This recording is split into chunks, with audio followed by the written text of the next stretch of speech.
Oi, pessoal.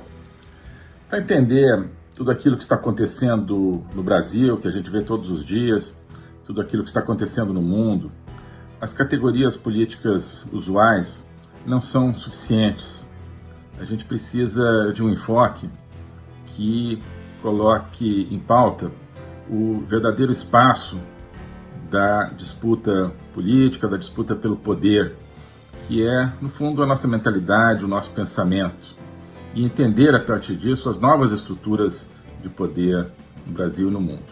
Essa é a proposta da Academia Folha Política, onde eu ofereço o meu curso de Logopolítica e onde você encontra também toda uma série de outros materiais, como a Agenda 2030, que é um programa semanal de análise da atualidade, e várias outras iniciativas, algumas que já estão lá e outras que estão por vir.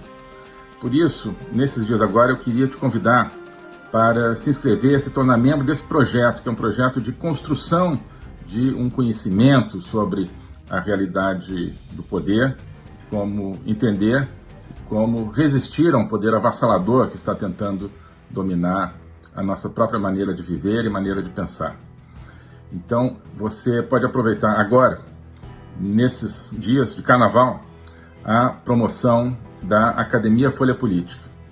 Nessa promoção, você, com R$ 336, adquire a anuidade completa da Academia Folha Política, com todo esse conteúdo que eu mencionei, o curso de Logopolítica, Agenda 2030 e vários outros materiais, inclusive materiais que vão ser introduzidos ao longo desse ano. Tá? Então, para entrar nesse projeto com essas condições especiais, R$ 336 por ano, para ser membro dessa academia, basta clicar aqui na descrição, no link, e entrar nessa aventura de conhecimento e de transformação. Tá bom? Um abraço. A bússola do poder é isso. Sabe? O que é o certo e errado? Não sei. Quem que está mandando? Esse aqui. Ah, então esse que é o certo. O que é o certo e o errado? Fidel Castro? Não sei. Fidel Castro é aliado de quem está mandando no mundo hoje? Fidel Castro é aliado da China, da Rússia, né, do nacional-bolchevismo. Então tá, então Fidel Castro é bom. E se eu me digo conservador, então vou dizer que Fidel Castro é conservador. O problema é de só reconhecer a bússola do poder e não reconhecer a bússola moral, não saber ler a bússola moral. Né? E o problema da mentira, o problema da narrativa. Eu tenho a OTAN, né? As pessoas, a OTAN tal, está provocando a Rússia não tinha outra alternativa. Bom, a gente viu na entrevista do Putin que é a mesma leitura que ele faz da Segunda Guerra Mundial e do Hitler. Né? Então, a Polônia provocou. Né? E não sabe o que ele falou, mas está implícito. A garantia de defesa que França e Inglaterra tinham proporcionado à Polônia, então talvez tenha empoderado, feito com que a Polônia se sentisse empoderada para desafiar então a Alemanha e provocar a Alemanha de Hitler a invadi-la, né? Então a OTAN da época, né? O Ocidente Democrático da época teria sido então culpado, assim como hoje, então a OTAN seria culpada, né? Então na época você poderia argumentar, não, a Inglaterra e França não tinham nada que ir lá prometer nada para a Polônia, não. A Polônia está na área de influência da Alemanha, do Hitler e da União Soviética, não tinha nada que ter lá, não. Assim como hoje, a OTAN não tinha nada que ter se expandido para o leste, isso é área de influência da Rússia. Né? Claro, o que é isso? Também é ler só a bússola do poder, não saber ler a bússola do que está no conteúdo, né, da vida nacional, da vida política, que é o desejo de liberdade ou a submissão ao totalitarismo. Né? Por que os países da Europa do Leste quiseram entrar para a OTAN? Né? Por que a Finlândia e a Suécia agora quiseram entrar para a OTAN? Tinham entrado há 50 anos, nunca tinham querido entrar, entraram agora. Por quê? Porque eles querem democracia. Né? E estão sentindo essa democracia ameaçada pela Rússia. Pronto, ponto final. Né? Esse é o conteúdo, não é só questão de poder, de quem que é essa área de influência. Não, tem que acabar com esse negócio, né? Democracia tem que se garantir no mundo, e quem ajuda a democracia a se garantir é a OTAN, é o poder bélico da OTAN, que no fundo é o poder bélico dos Estados Unidos, né? Então, não é poder contra poder, não é que tanto faz quem vai ganhar essa disputa geoestratégica. De um lado está a liberdade, do outro lado está a tirania, gente, é muito fácil de entender, né? Tá, quando você cava um pouquinho além da superfície, o que os totalitários querem fazer parecer? Que você tem o imperialismo americano agindo através da OTAN e países aí que querem viver independentes dos Estados Unidos, né? Mas aí você vai ver o que esses países estão fazendo no mundo, estão aumentando a sua influência, impondo seus aliados, seus governos totalitários, na África, por exemplo, onde a Rússia está apoiando uma série de golpes totalitários, na América Latina, onde a Rússia e a China apoiam o Foro de São Paulo. Isso é que esses países estão fazendo pelo mundo, né? Eles não estão quietos, querendo viver longe da influência americana, não, estão querendo destruir a influência americana de um grande país democrático e substituí-la pela sua influência revolucionária, porque eles não querem apenas que seus aliados ocupem temporariamente o poder, né, no Brasil, na Venezuela, na Bolívia. Não, eles querem mudar o sistema de governança no Brasil, na Venezuela, na Bolívia, e etc., para que sempre estejam do lado do totalitarismo, né? E outra coisa, a OTAN é uma aliança que não se justifica, porque não se justificava no tempo da Guerra Fria, porque do outro lado tinha uma outra aliança, que era o Pacto de Varsóvia, né? Então agora não tem Pacto de Varsóvia, a OTAN não se justifica porque vai lutar contra quem? Vem cá, né? Não tem mais ninguém? Então vamos lá. Rússia, China, Irã, Coreia do Norte, esses países da África, da órbita da Rússia, principalmente, da China também, como o Níger agora virou, países que têm uma posição estratégica fundamental, né? Cuba, Venezuela, bolivariana, né? Agora a Colômbia, né, querendo voltar para a mão do narcotráfico, todo o crime organizado latino-americano, Hezbollah, Hamas, né, indo lá matar bebê no forno, né? Isso não é uma aliança? Isso é uma aliança, eles agem em conjunto, né? Eles se apoiam uns aos outros, eles avançam com as suas estratégias individuais de maneira combinada para avançar seu poder no mundo. Isso é uma aliança, né, do outro lado. É o que eu chamei, então, a OTAN das trevas, aí na chamada que eu fiz aqui para o nosso vídeo. Uma OTAN das trevas. Então precisa ter uma OTAN, né, lá de cá. Mas não são países woke, né? Tá, são países woke, mas esses países, onde predomina hoje uma cultura woke, né, como os Estados Unidos, no lugar que não são unicamente isso, você tem, né, toda uma discussão dentro desses países, né, cultural. Segundo que as tropas desses países que segura a Rússia e a China de dominarem o mundo todo, são tropas que estão ali defendendo o quê? Defendendo um regime democrático, né? Não defendendo o woke, não defendendo maconha ou, né, ou o que quer que seja, a poligamia, o que quer que seja, né? Estão ali defendendo, né, você tenha um espaço democrático e de liberdade, com todos os problemas que esses países possam ter domesticamente, né? Então, a gente não pode ver dessa maneira, né? Então o Ocidente não merece ser defendido, do ponto de vista de quem é conservador, porque o Ocidente está aderindo a uma maneira de vida que é incompatível com os conservadores, porque não respeita a família, porque não respeita a essência livre do ser humano, porque quer impor, né, cirurgia transgênero para criança e tal. Então não vou defender esse Ocidente, ele não merece ser defendido. Tá, você pode pensar assim, mas é a única chance que você tem, né, de ter uma liberdade no mundo e, portanto, de ter, né, uma implantação de uma vida correspondente a uma visão conservadora, né? Conservadora no sentido profundo e amplo, né? Que é baseado na liberdade mais do que tudo, né?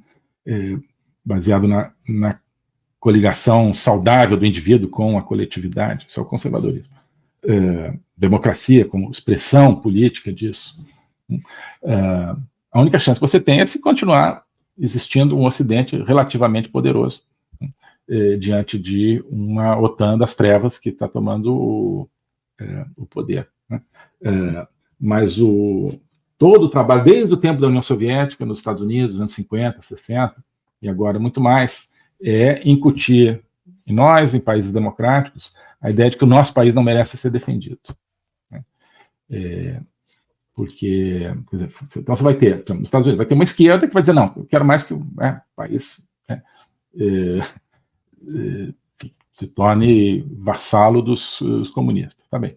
Isso é uma minoria. Você vai ter uma maioria, né, que, em tese, não quer se tornar vassalo dos comunistas, mas acha que seu país não merece ser defendido, né, porque é um país racista, porque é um país, alegadamente, né, ou imperialista, ou porque o problema é o clima e não a nacionalidade, e assim por diante, né? Então, o apoio da OTAN à Ucrânia, eu tenho falado muito disso, né? Ele é um apoio que, o ponto de aplicação desse apoio é o valor da nacionalidade, da liberdade, né? Não é a doutrina da ideologia de gênero, não é a ideologia woke, né? Se fosse essa ideologia que estivesse governando a Europa e os Estados Unidos no seu apoio à Ucrânia, né, ele não estaria apoiando a Ucrânia. Não quero saber, porque o problema é o clima, né? Por sorte, você tem pessoas, na verdade, acho que pensam assim, essas lideranças ocidentais, mas se viram forçados, eu tenho que dar um jeito de dar uma defendida na democracia verdadeira aqui, na liberdade, esquecer um pouco esse negócio de clima. Por isso que eles estão apoiando a Ucrânia. Então, existe uma OTAN das trevas a ser enfrentada, né? Essa OTAN das trevas é que está por toda parte, né? Está aí na insegurança, no crime organizado, no terrorismo, chegando nas nossas beiras aqui. Nessa semana na Colômbia houve uma crise gigantesca, que foi pouco noticiada porque a gente tinha as notícias do Brasil, né? Mas o Gustavo Petro, presidente da Colômbia, de extrema esquerda, eleito provavelmente com ajuda russa, com dinheiro russo, inclusive, com dinheiro do narcotráfico, como já tem vindo mais ou menos à luz. Gustavo Petro, bom, vocês sabem a história dele, né? Ele era membro de um movimento guerrilheiro nos anos 80. Esse movimento guerrilheiro, nesse dia, aparentemente sem a participação dele, mas ele era do movimento, o M19, né? Invadiu a Suprema Corte colombiana, matou 11 juízes da Suprema Corte colombiana em 1987, por aí, né? Porque era um movimento revolucionário ligado à droga, né? Ou seja, revolução socialista com o narcotráfico, com o crime organizado, né? Já naquele momento, depois isso se ampliou, essa aliança. Mas, então, esse é o histórico dele, né? Fazer parte desse tipo de movimento.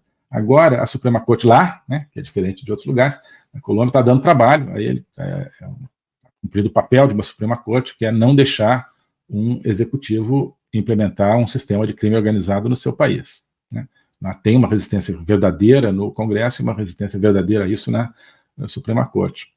O que o Petro fez? Ele mandou os cupinchas dele lá, uma espécie de black bloc e tal, atacarem a Suprema Corte, né? Ele tem um certo histórico e uma certa experiência nisso aí.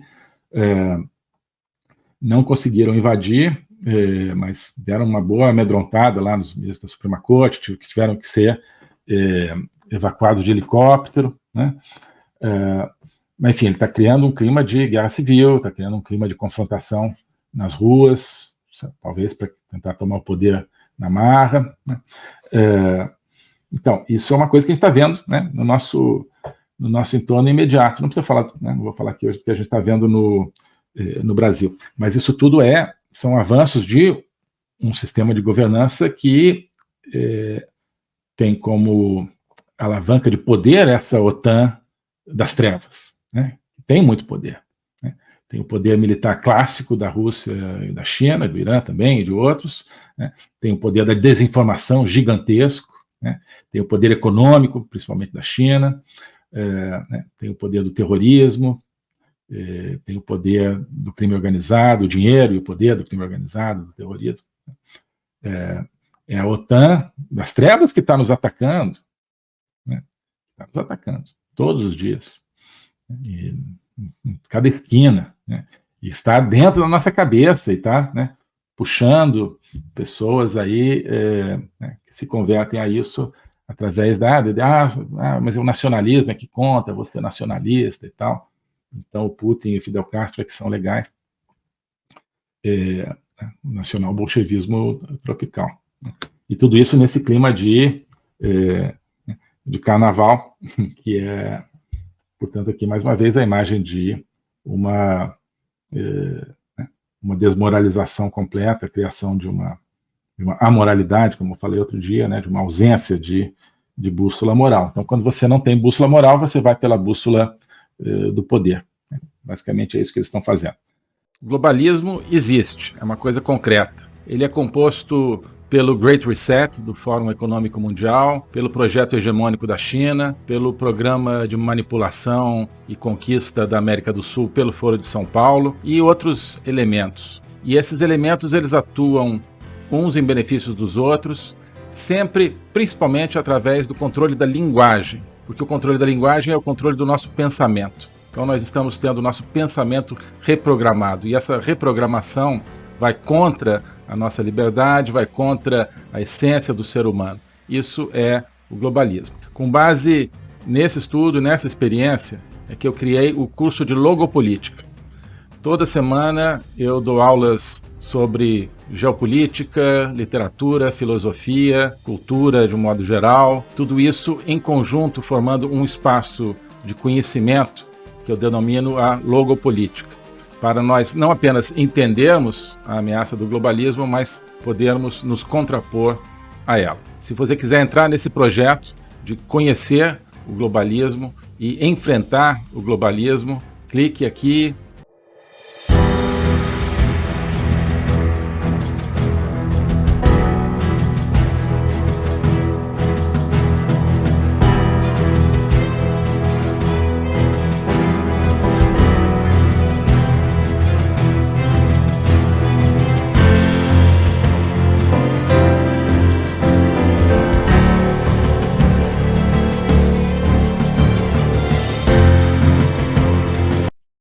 Alô a todos. Hoje eu gostaria de falar sobre o meu novo curso de Logopolítica, onde eu vou colocar a versão completa daquilo que eu tenho a ensinar sobre o globalismo. O globalismo nas suas múltiplas dimensões, geopolítica, econômica, social, cultural, filosófica, dimensões que só podem ser entendidas em conjunto, e que só podem ser entendidas em conjunto a partir de uma perspectiva logopolítica, ou seja, uma perspectiva do logos. Logos é a essência do ser humano, é a racionalidade, mas é também a linguagem e a capacidade de se comunicar e de sentir a transcendência. E essa essência do ser humano está ameaçada e por isso a gente precisa entendê-la numa perspectiva logopolítica, portanto política, ou seja, que tem a ver com a discussão do destino, com a luta pelo destino. Portanto, logopolítica diz respeito à luta e ao combate pelo futuro da humanidade, pela essência do ser humano, que está ameaçada justamente pelo globalismo.